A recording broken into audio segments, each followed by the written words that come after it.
Welcome to the Deal Champs podcast. I ran out of Topo Chico, but we'll be back next week. Don't you guys worry. You got any sparkling water on you, Jason? Nothing? No, I'm going filtered water in the jug today. No sparkling water at the house. I got my filtered water. I got an Alani. I got the Deal Champs Yeti here, the tumbler. It's not sparkling water, but it is bubbly water because I got these hydrogen tabs I've been putting in them. So, there's some bubbles in here. Okay, there we go. There's a little bit of class right there. Guys, do not forget to hit like and subscribe if you're tuning in right now. Don't forget to share it with your friends. We love the interaction. If you are watching this, leave comments and everything else. Real quick about myself, I made my first million in business at age 25. We scaled 2 different companies to 7 figures. We built a 7-figure real estate portfolio before I was 30. We have the master of hair, who's getting kind of gray these days, Mr. Jason Pritchard. Gray's coming out, dude. It's my birthday month this month, dude.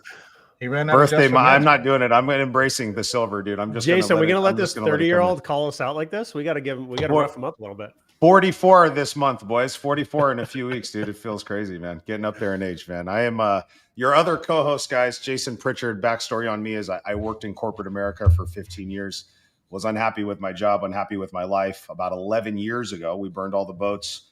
Left the corporate world, started flipping houses. We've done over 550 deals at this point. Have a real estate portfolio just over $17 million. And I'm excited for today's pod because I've talked a little bit about social. We have graduated in the last year to doing some land development deals, doing some stuff with some national builders. And I want to get an opportunity to ask Levi a bunch of questions today. So this should be a good one. And then we have Mr. Captain America with the fanciest water out of all of us today, Mr. Dean Rogers. What's up, guys? I'm keeping it together here with some tape and glue. I got a sinus infection that's absolutely wrecking me right now, so I look like death right now. But still excited today. Excited to learn from Levi as well and see what he's doing. But yes, your other co-host here, guys, Dean Rogers. Started my career in the NFL.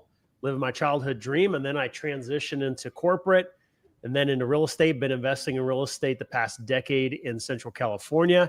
We've done 750 plus deals, have an 8-figure rental portfolio, and coaching students how to get started with wholesaling. You guys can always connect with me at deanrogers.com.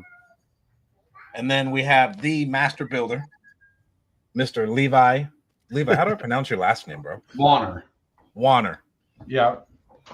Give us a quick intro, bro. Thank you so much for coming on. So you're making me feel old here. I just turned 49, Jason, so I'm a little bit ahead of you. I actually started my real estate career, 25 years ago as a realtor. And it was funny because it was like 2004, 2005, and just started killing it right out of in early 20s, thinking this is easy. Why doesn't everybody do it? And then the 08 crash happened. So the kind of the way I got kicked off is I sold homes for a builder here, and he's still a good friend of mine. And I really learned the processes and, a lot of the subs I grew up with, and I wanted to control my own inventory. So I started building houses for myself. I just started with 1 spec house. And I started a property management company about that time, and that's when I got into buying rentals. So I've owned rentals for 25 years. And so I built that up to 1,000 units and sold that because I didn't want to manage properties anymore. Just 1,000, huh? Just 1,000, yeah. Just a little bit, bro. Just a little bit. Yeah. It's a lot of phone calls, tenants. And so now I'm about 13 years into my building career. So I'm a builder and a realtor. So we build and sell our stuff. And I'm in Billings, Montana, and I started out with 1 spec house 13 years ago, and now we're doing 60 plus a year in 3 different markets in Montana. And to what Jason says, I'm trying to be one of those national builders, getting out of states and that kind of stuff. So that's kind of it in a nutshell. Bro, what's your price point you're doing with up there? So we do a good, better, best product. So my good products, just a low end spec house, 1 level, 1 car garage. We're selling those for $350. This is going to sound a lot different from you big city guys. And then we do a better, which is like a custom spec where people can pick a floor plan and pick colors and make some small modifications, and those are around 500 to 600. And then we do fully custom, up to 2-3 million here in Montana. That you get quite the house here for that. What's your favorite good, better, best? Which one's your favorite out of the three to do? Yeah, I built my company on the better product because there's not a lot of builders that want to do that customizing where people can come in and make selections. It's either that super custom house or assembly line. Yeah, or you don't get to pick anything and you get what you get. And when when you first start, I didn't have any funding or anything, so the bank would only let me do one spec at a time. So I had to do the pre-sold business to sell it from scratch and let people do modifications to get the volume up. So that's kind of how I built my company. We started the good product, that low end spec during the pandemic, and I don't care what anybody says, if they saw real estate going through the roof when the pandemic started, they were out of their minds because we all thought the world was coming to an end. Yeah. So I started that good product to keep my subs busy, keep my vendors busy. Because I went to high school with a lot of my subs, from my foundation crew to my plumbers and electricians. So their families and their employees mean a lot to me too. So I wanted to keep them busy, keep a low price point. So that's why we started that product, and that's really done well for us to pay overhead, keep the wheel spinning, and we're closing like one of those a week now. So keeping that production line open is kind of opened us up. Did you have something, David? Yeah, I've got a kind of a two-part question. When you started as a realtor, sounded like you were young. Did you just go straight into the building? Did you flip houses before that to kind of cut your teeth in construction? And what was your background with construction prior to building? So I did a little construction. Funny story is when I was kind of a troubled youth. So I got kicked out of high school. And then I actually got kicked out of the state of Montana for a year. What do you got to do to get kicked out of the state? Just a series of fighting and drinking and stuff that Montana kids do, and just a lot of just troublemaking. And this is the mid '90s, so judges probably can't do this anymore. To where the judge just said, "I know you're not a bad person. You're just making bad decisions, so you just need to leave the state for a year." So my girlfriend at the time, her brother-in-law was remodeling army housing in Fairbanks, Alaska. So I didn't have anything else going on. I was 18, 19 years old. So we just took off and drove to Fairbanks, Alaska. And so I worked construction there for about 2 years, which was a good experience. And I'm the worst outdoorsman. I'm not even the guy that should live in Montana. I don't hunt. I don't fish. The outdoors for me is golf.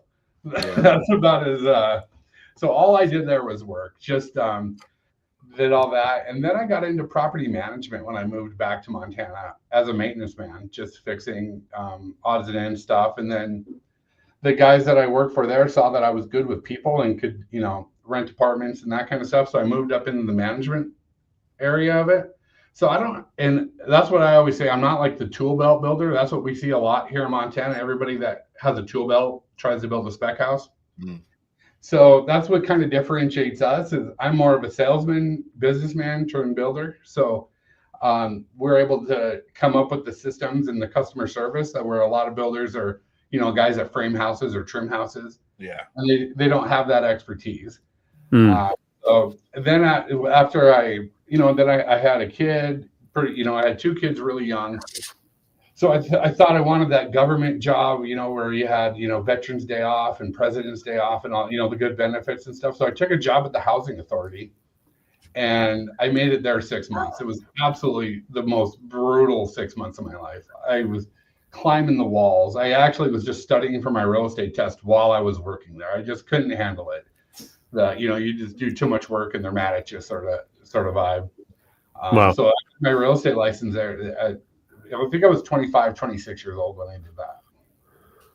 When did you start construction on that first house? Because I know you said you got in as the market was ramping up, like 04, 05, where it's just like you're printing crazy money. Yeah, I remember back then. That's when I was everybody selling. I knew was in real estate. Yeah, that's when I was just a realtor, and so I think the first house I built was 09 maybe, when it was starting to climb back out, 2010. Wow. because I was selling, but we were absolutely killing it, you know, in 05. You know, I was selling more than this builder could build. And then he'd disappear out of town and you'd never hear from him. The subs couldn't find him, the clients, you know, that kind of stuff. So that they were all calling me looking for answers, and I just kind of had to learn it from there so I can keep the people I'd sold houses to happy. I mean, 09 though was not, the market had not, like, I mean, you could probably see some light maybe at the end of the tunnel, but I mean, it had to have still been kind of a risky, especially to just say, hey, I'm going to build my first house, right? Like, so talk us, what was going through your head when you were like, I'm just going to do it, forget it, man. Like, I'm just. It was a super sketchy time. I was just getting divorced. I was getting divorced, living in my best friend's basement. Like, well, I don't have to lose. So let's this, and I'm a kind of like you said earlier, a burn the boats kind of guy. Like, if this is what you do it well. I don't have a lot of other skills. I didn't, you know, obviously I didn't finish high school. I didn't go to college. So I just put all my eggs in one basket and just ran with it. And the good thing about Montana is we didn't see the monster dips that other parts of the nation did. Montana always kind of stays level. Yeah. We don't, but we, you know, we've gotten the big appreciation lately. With all the press and stuff that Montana gets and people wanting to get out of the big cities for politics or that kind of stuff. But back then it was just pretty steady, and then it was, you know, a gradual climb. Well, I have so many questions. Yeah, I got a lot. I'll take a stab at one. One of this might be feeling like it's jumping ahead, but how do you go from being a realtor, closing some deals, to getting into, you tell us, I don't know if it's flipping or if it's more realtor and, you know, buying units one at a time. How in God's name did you get to 1,000 units? What did that look like? So I didn't own 1,000 units. I managed 1,000 units. Okay. You manage 1,000 units. Okay. Yeah. That's a little different, but at the same time, to build a management company of 1,000 units, bro, is still a lot. Yeah, is a lot. So let me ask you the question differently then. So how did you get to the point of managing 1,000 units, and what did you learn about managing the units that made you shift into your next move? So, I mean, I was just guerrilla marketing. If I saw for rent by owner, I'd pull over and I'd call, and I'd make relationships with the homeowners, and, you know, because a lot of them kind of know what they're doing, and a lot of them don't know anything. And then to this day, I'm the king of follow-up. So if they said, well, we're going to see if we can rent it ourselves, and I'd call them back in a week. And if they couldn't, you know, I would just be relentless and so I was selling real estate and building this property management company at the same time. And that led into a lot of sales, because then they get sick of managing, and you know, then in your pipeline, then they're getting your mailers and they're getting everything. Once I get a contact, I'm ruthless about keeping them in my ecosystem. Did you have a good exit on the management company? What's that, dude? Was it a good exit on the management company? It was a great exit on the management company. Yeah, it was good. And the reason I got out of it is, in property management, I learned real quick that most of the profit is in the maintenance. Yeah. So I built that maintenance division up, and you know, you're getting 5 to 10% a month management fees. So you have to have a large volume of units to make any money.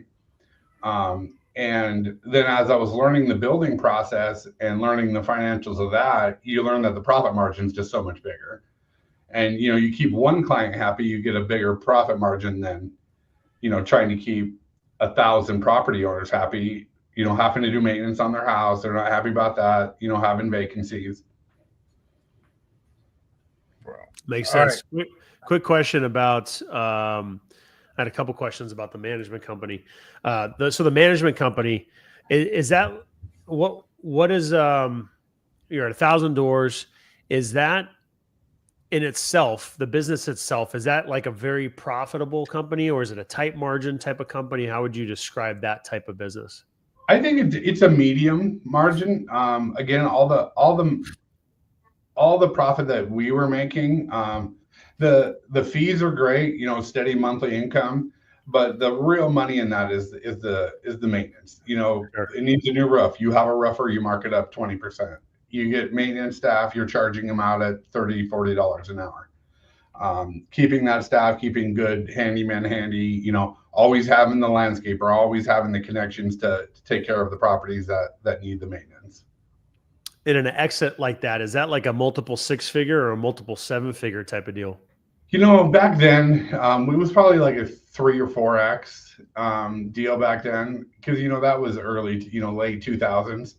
So we weren't seeing the 8, 9, 10x sellouts then, and I was just ready to be out of it. Yeah.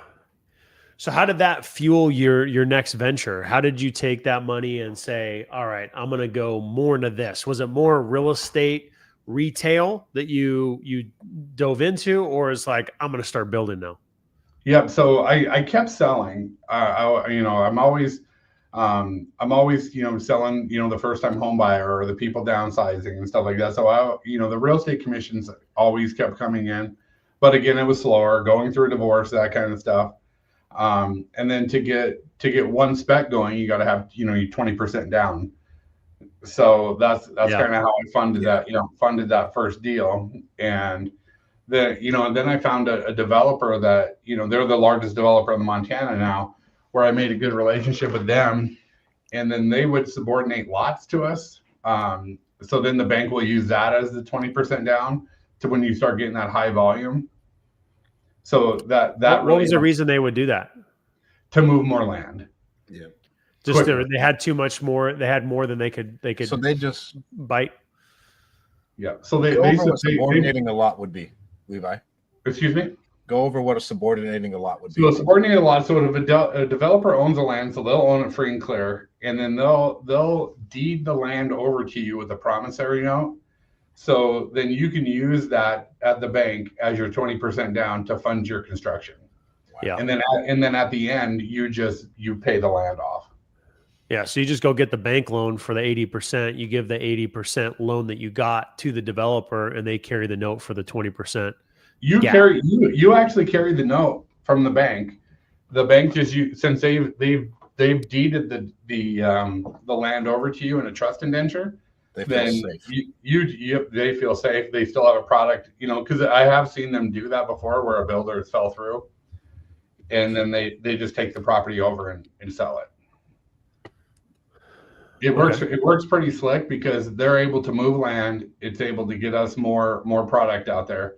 And like, if I'm building 60 houses a year, 20% down is quite a nut to crack every year. Yeah. I got Michael Evans on IG. Sorry, Jason, just real quick. I got Michael Evans on IG saying, with the banks, the community, they need housing. He said the 20% is in second position. Is that true? Correct. Yep. That's 100% correct. Cool. Yep. At what stage of either entitlement or development is that builder handing those lots over to you? Are they putting in all the horizontal development and giving you finished lots, or is it just paper lots and then you've got to do both the horizontal and the vertical? Like, where does that transfer happen, and then when do you take it to those lots are fully buildable, so all the ready to go. Wow. Oh wow. Yeah, that's a pretty good deal for you. It's a great as Levi. Yeah. I don't know if I would have been able to build up this volume this quick, in a decade or less, without that support. But it's been a great partnership, and they call it a tripod that helps that whole business. The bank, the developer, and the builder. It kind of helps everybody. So Jason's going through some big land development deals right now, and has one that he's selling to a big builder who's going to take down everything. Presumably, Jason, you're going to have some other projects that you may do the same, or you may have some like parts of it that you break off and sell to someone like a Levi. How would Jason find someone like a Levi who's a developer who's going to build a spec house? Are those easy to find? Where would you find someone like you? That's interesting. And I would find those builders that are building 5 to 10 houses a year, or like we talked about before, that tool belt guy that has never built a spec house. and maybe help him through the process to do that. That really helps out a developer move a bunch of land. My assumption, I could be totally wrong, but my assumption is a big developer who's going to buy everything, and by everything meaning a lot of lots, would potentially get something a little bit of a discount compared to selling one lot to an individual builder. Yeah. So if the time and effort made sense, and that's all something to be figured out. Maybe a portion or some for Jason, it might make sense to go like direct to someone like a Levi. Yeah, those big builders, they're obviously going to get a discount on buying a big chunk of lots like that. But like when you're typically getting a subordinated lot, you're paying retail. Mm-hmm. Okay. Go ahead, Jason. No, go ahead, bro. All right. So what is the hardest thing you've been through in your career so far? And how have you gotten through it? Is one thing I'd love to learn. You've been in the game for a long time. Yeah. The hardest part, everything's a struggle, right? Like the growth time as you're scaling, going from 10 houses to 20 was difficult, because then once you get to 20, you can't do it all yourself. Like I used to do, all the banking, all the spreadsheets, insurance, manage the jobs, everything, sell them. Scaling is by far the hardest thing I've done. Obviously markets change. There's good markets and there's bad markets, and things that are curveballs. Then once you've built 20 to 40 homes, over a couple of years, then you've got warranty to take care of and keeping customers happy and stuff like that. So to me, scaling a business is probably the hardest thing I've ever done. Finessing the banks is never easy. I kind of have a natural gift at that, where you bankers start to trust you and they build up more. Now I'm using 4 or 5 different lending institutes, and just started using private money here in the last couple of years, where a private investor will come in and invest $300,000. We build a spec house, pay them 8%, and then they get paid after the house is done in 6 months. So scaling with employees and project managers and all of that, to me, is probably the hardest. Why didn't you raise private money earlier? I didn't know about it, because so what's funny is I'm, we're in Montana, and the city I live in is the biggest in Montana, and there's 100,000 people here. So I didn't know about private money strat until I joined the DM fam, and they started talking about all these guys doing flip houses and stuff like that. And then all of a sudden they started talking about it, and now I've got people asking me to do it, and now we're raising money, and it's so much easier with private money. You guys know, you don't have to deal with the banks and appraisals and stuff like that. It's definitely a lot more streamlined. So how long ago was that? How long ago did you get in the DM fam and figure out about raising private money? That was 3 years ago. Okay, so you didn't know about private money until 3 years ago? Yeah. That's freaking wild. Yeah. That's crazy. So how are you? I think Strat touched on this, but I'd love to kind of unpack it a little bit more. How did you even scale? Was it just purely going to these big developers and subordinating these lots and taking them down? And okay, so then how did you get the capital to build the houses? Was it go to the sellers, go to the buyers who were going to buy this spec house, get a down payment, get installment payments for this, this stage of construction, et cetera, et cetera? Yep. So the subordinated lots were the first big step. And then as I started rolling and having more capital, then I'd put my own money in.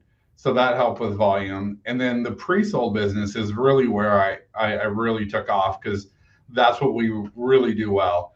So Dean, you come and tell me you want to build a house, and you either have 20% cash, which not a lot of people do, but a lot of these people, this is their second or third house. So what the bank will do then is they'll take a lien on your house and use that as down payments for us to start construction. So we do a lot of deals. So about 80% of our pre-solds are people with second or third homes with equity in their homes.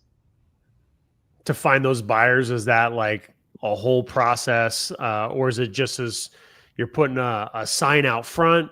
You've got signage for open houses. They're coming and looking at the dirt on the weekend. You're posting it on Zillow.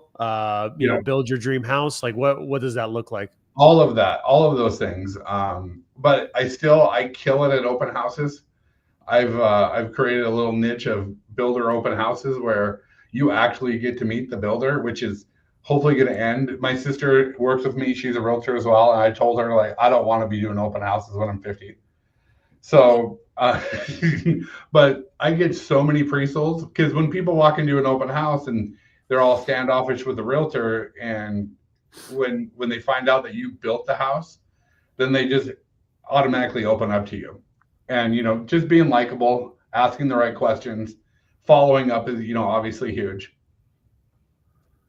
Levi, one of the concerns I have, because we're running our flipping and wholesaling business in parallel to the development deals that we're doing, mainly because it just spits off cash at a much faster rate, right? So we can continue to pay our bills. We have cash coming in. I don't have to worry about all of the big cash that we have to get tied up into this development deal. Like, for instance, we're selling our 250 lots in 4 phases, 1 phase per year, but phase 1 doesn't close until fall of 2026, right? And I just signed a $900,000 contract with my engineer. We've got construction getting ready to go on the first phase, right? So we were talking at lunch the other day, like, I'm actually selling some assets just to get in a better capital situation, to have liquid cash. Plus, I've been really good at raising money, but I'm curious as to what you do in between. Like, now you're up and running, and so you have sales coming in. So I would imagine your cash conversion cycles are a little bit better. But at the beginning, when the runway to get these first deals is longer,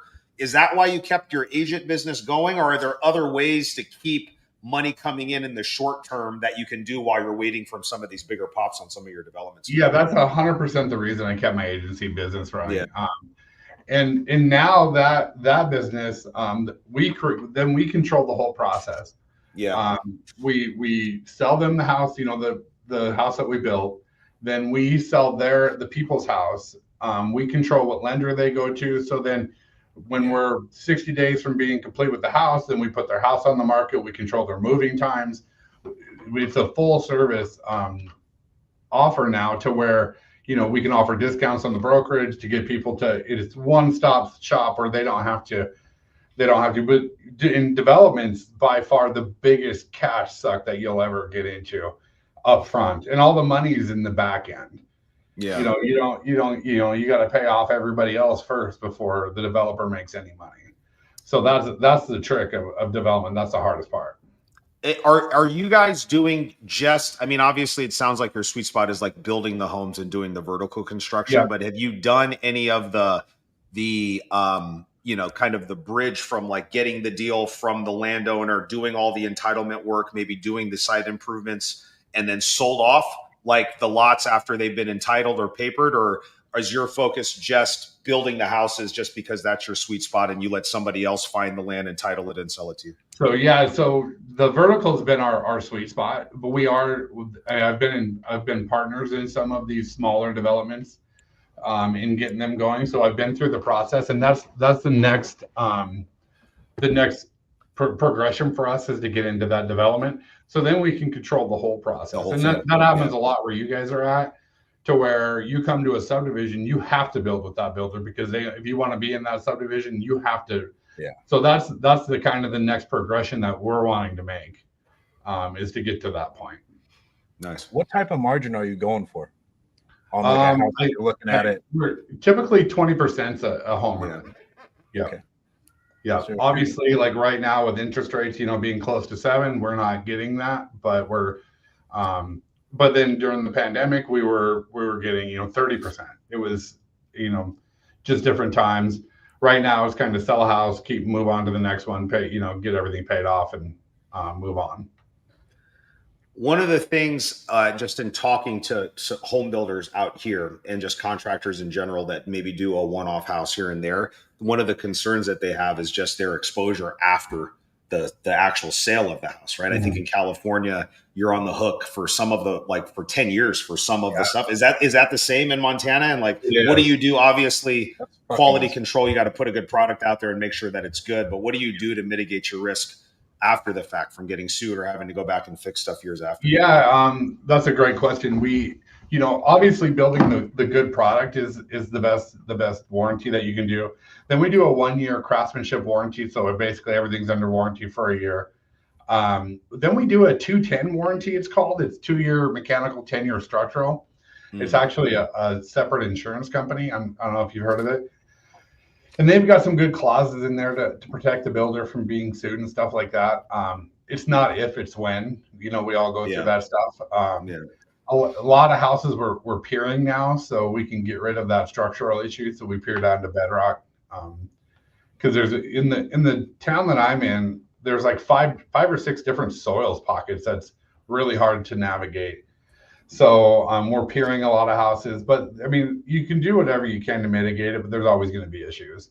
And that's the hardest part when you're doing volume is the callbacks, the warranty. You have to scale. What do you like? One of the things that I'm seeing, like in California, there's a lot of environmental stuff, right? So we're going through with our engineer, and we have a $39,000 environmental study that we have to do to find out the impact of like our project on the habitat of like some lizard that's out here, right? And it's going to take 10 months and do all of this stuff. But is it similar type of hoops that you have to jump through, like in Montana, to be able to go through that? Or like, I mean, obviously, I think people look at the title of this pod and they see, oh man, Levi's cranking out 60 houses a year. These are his price points. I do the math with his margin. He must be printing money. But I mean, there's got to be a million things, dude, that come up that just chew through capital, all the surprises and all that stuff. And like, what are some of those like landmines that you have to navigate? We're definitely not as strict in Montana as California, right? So I mean, the politics here are pretty good, but we're having those issues. Like we're in Helena, Montana, and there was a smelting plant there for 100 years that polluted the ground. So DEQ is going and stripping and doing a whole bunch of stuff. There's always those issues, those curveballs that come at you that are going to suck up cash.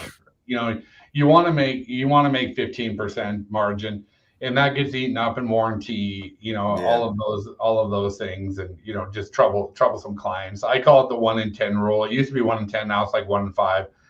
Out of 10 clients, one's just crazy as hell. Yeah. So those things just eat up time and money. How much of your life now at scale is like politics? Me and Jason have talked about this. You got to kind of be tied in with the cities in order to get stuff, especially you going into new cities now. I feel like that would be the hardest thing to scale, is me making those relationships in that city to make sure my stuff goes smoothly. Absolutely. Every time we get a new building inspector, we have to like figure out his quirks and just weird things that he does. But yeah, moving into these different communities, what I've done really good is becoming part of the community. We hire all local subs. We do the fundraising and throw the parties and everything to just get meshed into the community. And Montanans, with the big influx of people from California, Washington moving in, everyone loves that you're from Montana. You're a Montana builder, that you're from the state. Yeah, that adds to that too. Yeah. And we're playing into that, obviously. But when I go down to Jason's development and we partner up on something in Bakersfield, I won't be able to play that card. Yeah, that's right. What's the I heard you say at the beginning you want to grow into one of the national builders. I love being around people that think big. I love being around people that have those big visions, right? So what does it take from you to go from 60 homes a year to 600 to 6,000 to, I mean, DR's doing 90,000, you know what I mean? Like what does that progression look like, and how do you envision that happening for yourself? I love that question, because this influx of new private money has opened up a new world to me, to where that's possible. The things that I've done when I'm moving into other communities is finding the best project manager that I can find around, finding the jockey that I can trust to build the house. And we've got fantastic people that are building those homes. It's the key for me is to finding the people to handle the day-to-day. So I can go out and scale those things.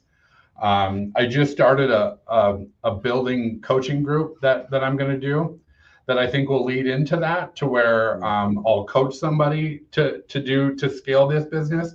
You know, that guy that's framed houses for 20 years but wants to build 10 houses a year. Yeah. To where then I can fund those houses, or I can become partners with him. Yeah, it creates JV opportunities for you guys. Yep, absolutely. So because there's just not a lot of people that can scale from that 5 houses a year to 20. Not everybody wants to do 100 or 500 or 90,000 like I do. I want to keep growing and pushing the envelope as much as possible. As the leader and the visionary for the company, what do you think are the handful of things that really move the needle for your type of business that would spur this type of growth that isn't something that maybe you can delegate to your team, right? Like, what is it? Is it deal sourcing? Is it capital raising? Is it just building the culture? What do you think are like the things that Levi does that can't be handed off to somebody else? The biggest thing is that upfront sales is what we haven't been able to duplicate yet. That meet the builder that you can only do so many times a week. So I've done a good job. So now I've got an office manager, we've got a real estate assistant, I've got the 3 project managers, and now I'm hiring an executive assistant to handle like the day-to-days, to where I'm not making budgets and returning emails. Finding that lead generation is going to be and then the capital, because they're going to want to be in front of the main person as well. So those are the things that I have to focus on. But if I could get the day-to-day tasks done, then I could meet with 30 potential buyers a week. Yeah. So that's the hardest part.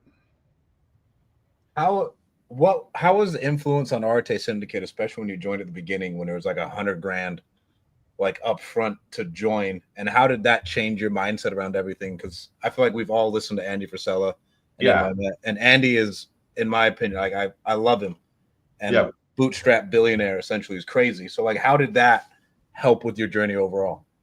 And I said this before, being from Montana is tough for entrepreneurs. Like, there's just not a lot of like-minded people that want to go out and conquer. Like there's guys that want to build 10, 20 houses a year, and that's fantastic.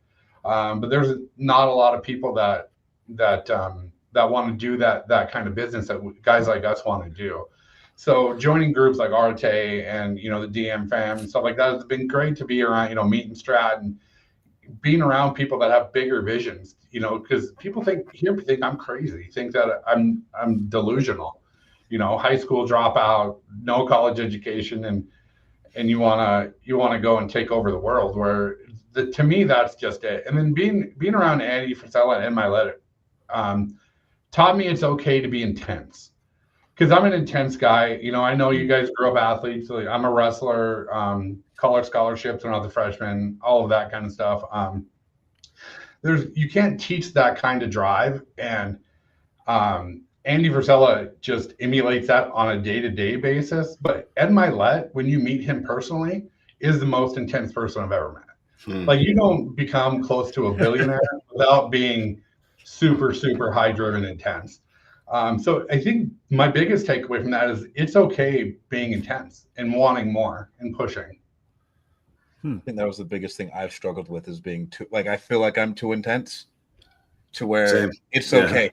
Like, we can just drive the boat and be intense. There's nothing wrong with it. You just got to learn how to navigate the interpersonal dynamics in your leadership style. I think that's the biggest thing. Yeah, and that's what's great about working with my sister is we could tell each other to go F off, and then it's like, okay, where are we going to lunch? Yeah. There's no hurt feelings. There's no, nothing like that. So being intense is okay. But as long, taking care of your clients is, again, the most important thing. And steering the boat for the people that are around you is right up there for me, is taking care of their families and making sure everyone's taken care of. Coming from high level sports, I love that you said that. That kind of struck a chord for me, because I've tried to balance like harnessing my own intensity and applying it, and then how I carry that intensity back to my team, and to what level of intensity. Like I definitely am bring a lot of motivation, but a lot of it tends to be positive. And I'll call a spade, but maybe a little too nice. Not that being nice is bad, right?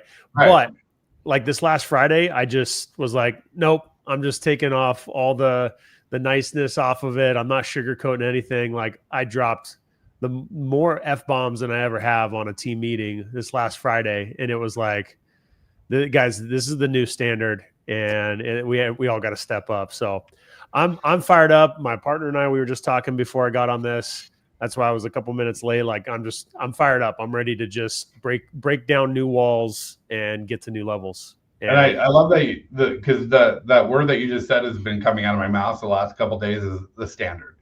Our standard has to be higher. Or we have to set a higher standard for everything. Now my son's working for me.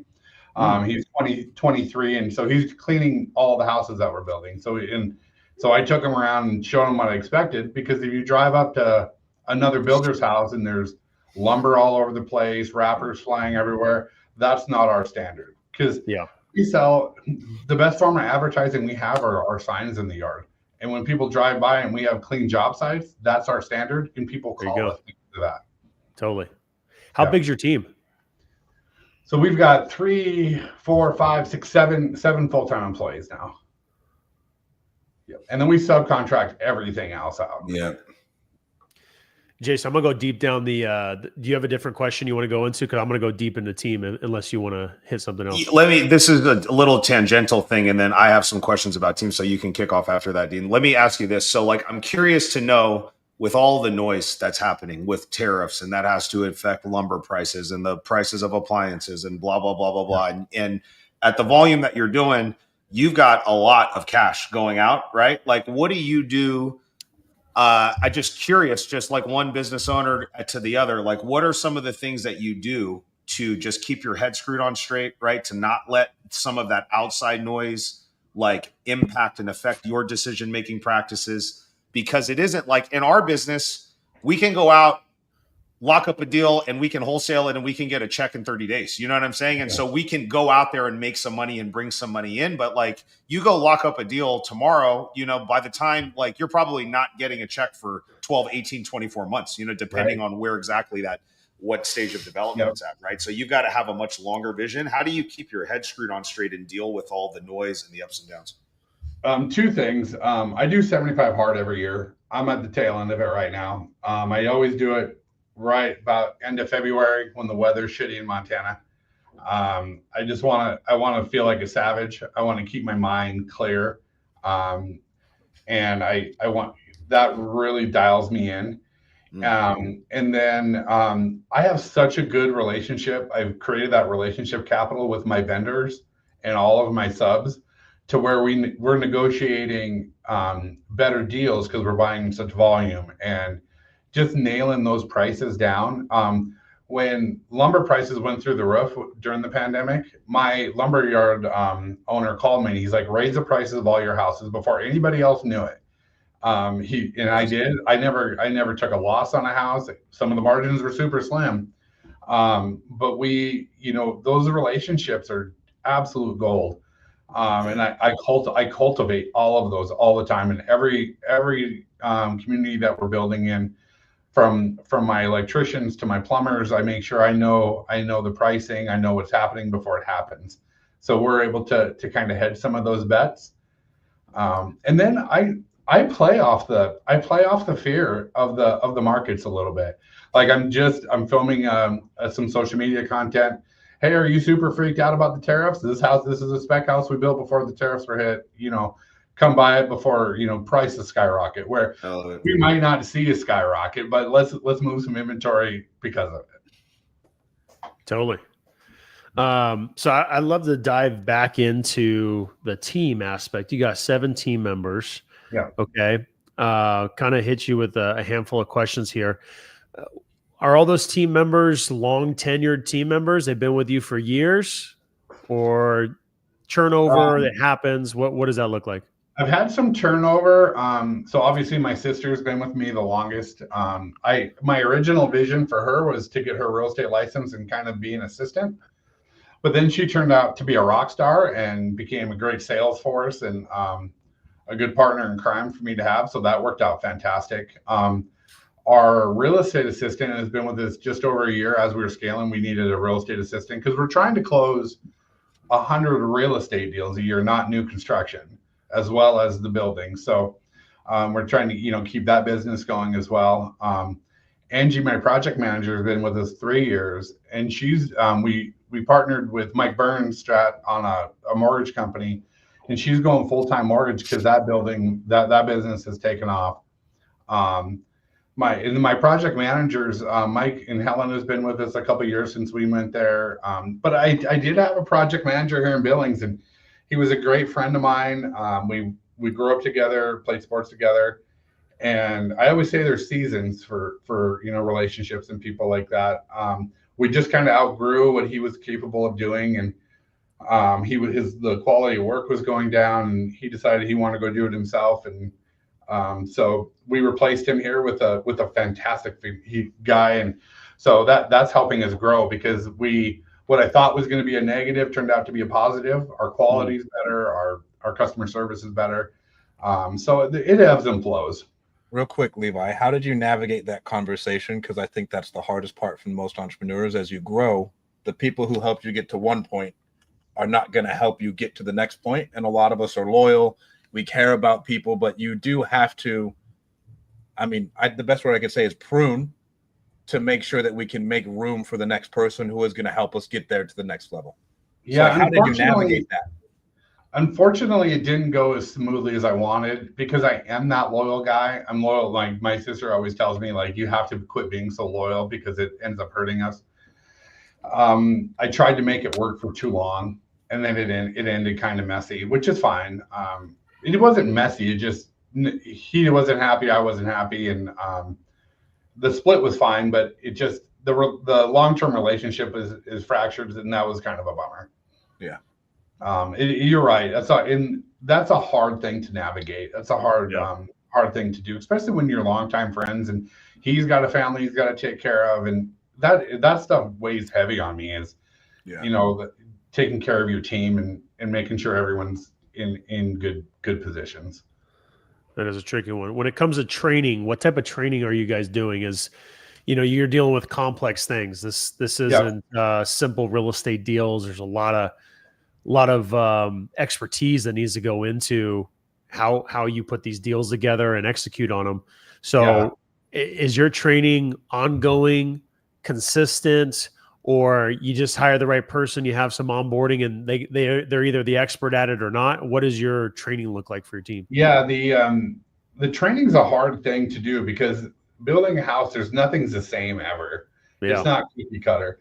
The one thing that's helped me, I'm getting my pilot's license right now, and what I'm learning about that is everything's a checklist. From your pre-flight to you take off, your cruise checklist. So I'm making checklists for everything right now, and I'm actually following the Dan Martell method of the camcorder method, he calls it. Have you guys know what I'm talking about? Just listened to the book a month ago. Yeah, that book's fantastic, right? Really good. That's turning out to be really, really powerful. Nice. Okay. Yeah. But training's hard. So to wrap up the team topic, so we talked about being a sports guy, having intensity, kind of holding a standard for your team.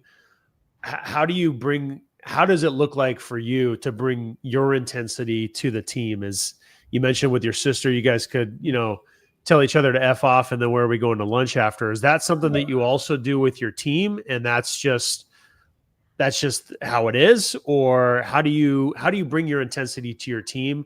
And what does that look like? Yeah, I don't transfer that to anybody else. That's just how we were raised. My dad was a truck driver. We grew up super, super poor, so our intensity kind of feeds off each other, and we have to tone that down. So like Angie is one of my best friends' wife, and she gets a little emotional, so I told her she had to quit crying. So and not everybody is as hardcore as us, but so that's one thing I'm pretty good at, is that emotional intelligence, to kind of feel like when you're pushing too hard, when you're not pushing hard enough. The project manager guys are easy. They're just dudes. They're just, they're out. You can tell them anything. They just let anything roll off their back. But you kind of have to just feel each individual person and how far you can push them or what works. Yeah. Bro, what is the 5-year plan? Like, all right, in 5 years, I want to be here. I know you're thinking about it. Yeah, I am. The first goal, because I'm a big goal guy. The first goal is 100 houses. I want to hit 100 houses. We're looking at a different market in Montana right now. And people ask me, why did I move out of one market and why did I go to 3? Because we only have 100,000 people in our city. So there's only so much volume you can build. If we were in LA or something like that, you probably could pump out more, but there's just so much. So we're looking at Great Falls, Montana, and then so 100 is the big goal that I want to hit next.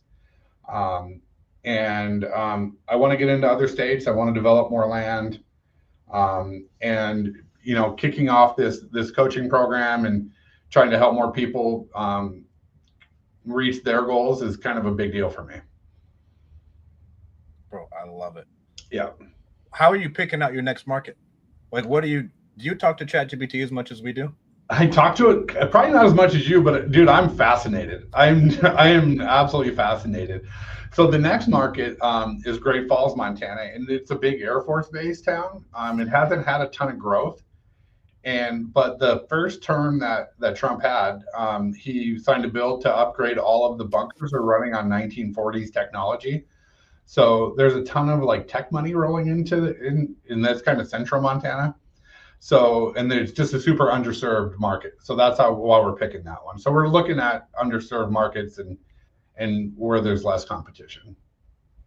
Would you ever do 2 questions, I guess, with the cash that you're making from the business? I mean, I know sounds like you're in growth mode, so I'm assuming some of that's getting rolled up to scale. Yeah. But are you taking that and deploying it into real estate as far as holding with your property management background? And the second question is, I'm curious as your thoughts on build to rent, especially since you're a builder and you have some baked in margin. Can you, like, if you're doing a subdivision of, 50, 60 houses, right? Can you sell 50 of them and just keep 10, turn those into rentals, and just now you have a brand new rental that's not going to have all the maintenance and capital expense and repairs? Yep, I set this goal a while ago that I'm buying at least one rental a year for myself.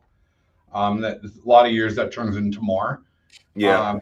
And that build to rent market right now is huge. That is because you've got no maintenance, up front, that kind of stuff. It is a huge market, and we're marketing to that quite a bit. We're getting a lot of 1031 money coming, that want to, we sell a lot of that good product with that. I think that's a huge market. But you wouldn't like cut off 5 of them that if you built 50, right? And you're like, okay, I'll keep these 5 and I'll just rent them out myself. 100%. I think 10% is a great number. Like, so I do 5 of those good houses, one level, 1,300 square feet, 1 car garage. I build 5 and I keep the 6th one for myself. So what's kind of slick then is you can negotiate a lot of cheaper materials, all of that, cheaper labor, and that all cash flows great. Yeah. That's good. I like that. Do you have crazy rental laws in Montana? I don't pretty wild west. I don't think it's crazy. I think it's pretty easy. I mean, I'm sure it's not as bad as California, but I mean, there's property management laws, but I don't think there's nothing nuts. That's awesome. Are you still plunging? I know we used to message back and forth every time we win that bitch. I fucking hate that thing. But what I'm finding is I have to go to a dark place some days to go there. Like,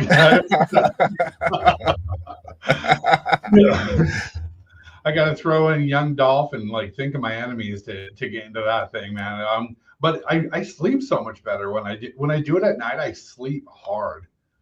Yeah, I have one in my garage, and I've done.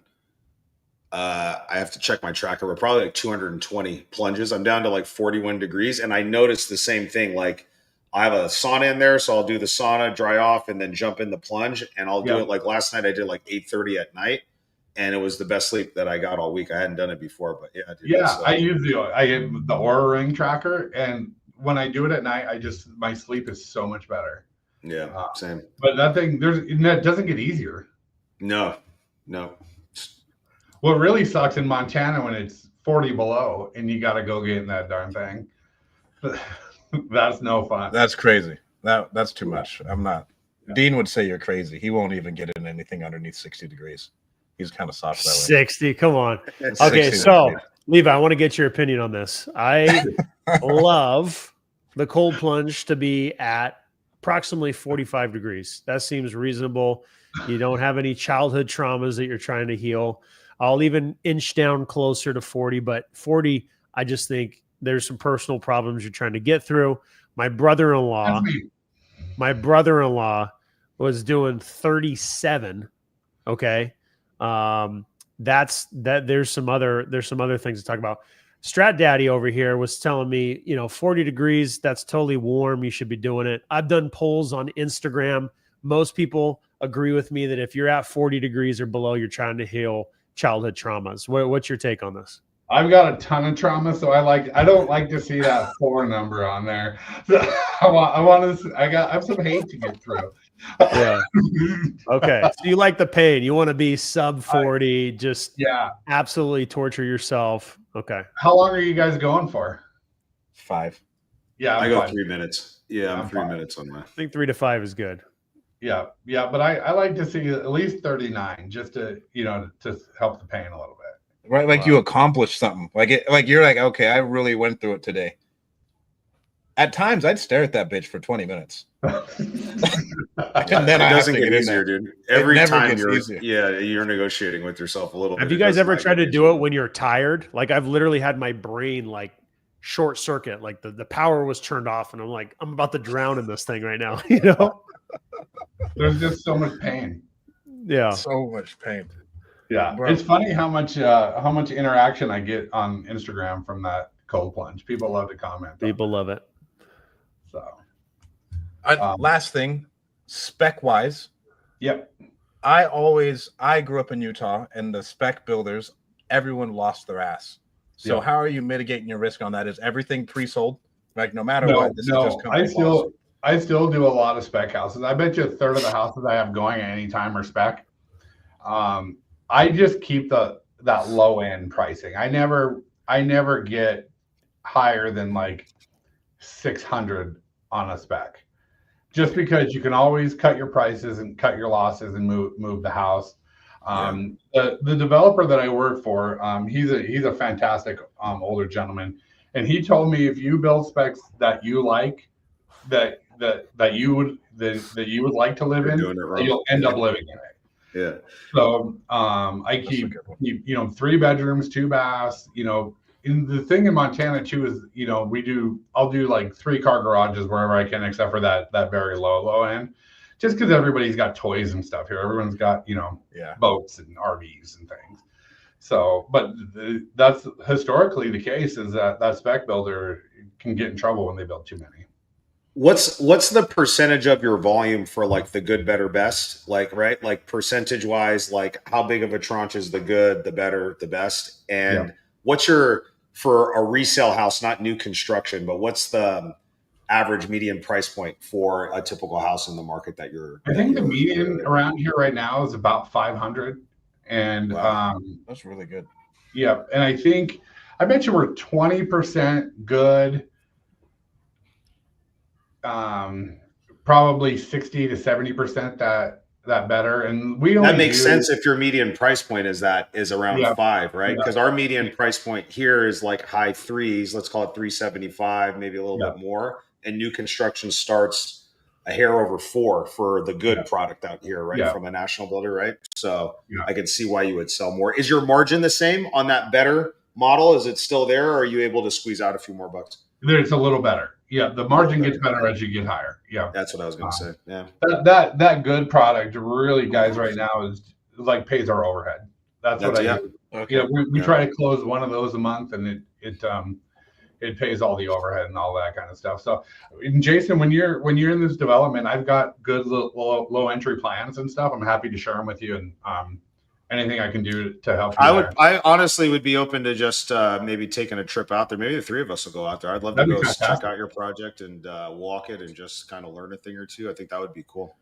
Absolutely. And with this coaching program that I'm doing, I'm giving away a free checklist for builders from start to finish. So if anybody would like that, just message me on Instagram and just say Deal Champs, and I'll send that over to you for free. That because it all starts. Not every lot is flat and easy to do. There's so many variables to building a house. It's different from buying and flipping and wholesaling, because you're not tearing into walls and you don't know what you're getting. But there are some variables that can catch you up, and I'm helping a couple of guys right now where they put the wrong plan on a lot that it should have been a daylight basement, and they try to do a crawl space, and they ended up wasting a bunch of money and not making a very good margin on their very first spec house, where just a couple little due diligence things will save you a ton of money. That's awesome. Why don't you do Jackson Hole? I'm sorry, I got one more question. Like, Jackson Hole is a market that is going to the moon. Right. I feel like doing a spec home in Jackson Hole, to me, sounds like a very shiny object that could make you lots of money. Yeah, we just got to get there. Okay. It's just so far away from us right now. That's the hardest for me. Everything in Montana is 3 hours away. Like, for me to get to the very west part of the state, and I'm right in the central, it's 8 hours. So that's why you're getting your pilot's license. That's why I'm getting the pilot's license, and that is fun as hell. Yeah. So then I can just buzz out and hang out with you guys. You have the flex of the plane, and you can fly your plane all over. I think that's absolutely. It is so fun. Well, it's what is it? How much does it condense the travel time? If it's 3 hour drive, is it then like less than an hour in the plane? 45 minutes, 45. Yeah. Oh my god. Yeah. It makes a big difference. Time. Yeah. And it's the only thing that I've found that I've done since I've started in business where I can't think about anything else. Even when you're with your family, I coach my kids in sports and all that kind of fun stuff. Your mind's always somewhere, dealing with a problem here and there. But when you're flying a plane, you're only thinking about putting that thing back on the ground. Yeah, that's right. Survival. Absolutely. And then I always feel like you got to be pushing. You got to do hard shit like the cold plunge or, rucking or something that pushes you. Well, I love it. You guys have any other questions? No. When are we going out to Montana, boys? Yeah. Right. Oh, Strat, you missed what's a good time of year to go out there? Oh, dude, summertime's fantastic. The lake. Yeah, I was going to say summer's probably nice. Yeah. Unless you're really big into skiing and snowboarding and stuff. No. Let's put together a meetup out there and let's make that would be fantastic. Bro, yeah, dude, that would be dope. Let's do a meetup out there. That would be dope. And I'd go out there and spend a week. Absolutely. Rent a lake house and do a little experience. That'd be fun. There we go. Oh, hell yeah. That's what I'm talking about. Levi, where can people find out more about you? And do you have any final words for the people? I'm at Instagram, just my name, Levi Wanner, Wanner. Final words are everybody just needs to keep pushing. Don't get complacent. Don't get comfortable. I'm all about pushing the boundaries all the time. And I really appreciate you fellows in your time and having me on. I love it, bro. Thank you so much for coming on. Yeah. You guys have a great day, and we'll chat with you all very soon. Thank you, guys. Don't forget to hit like and subscribe. Talk to you guys soon. Peace. See ya.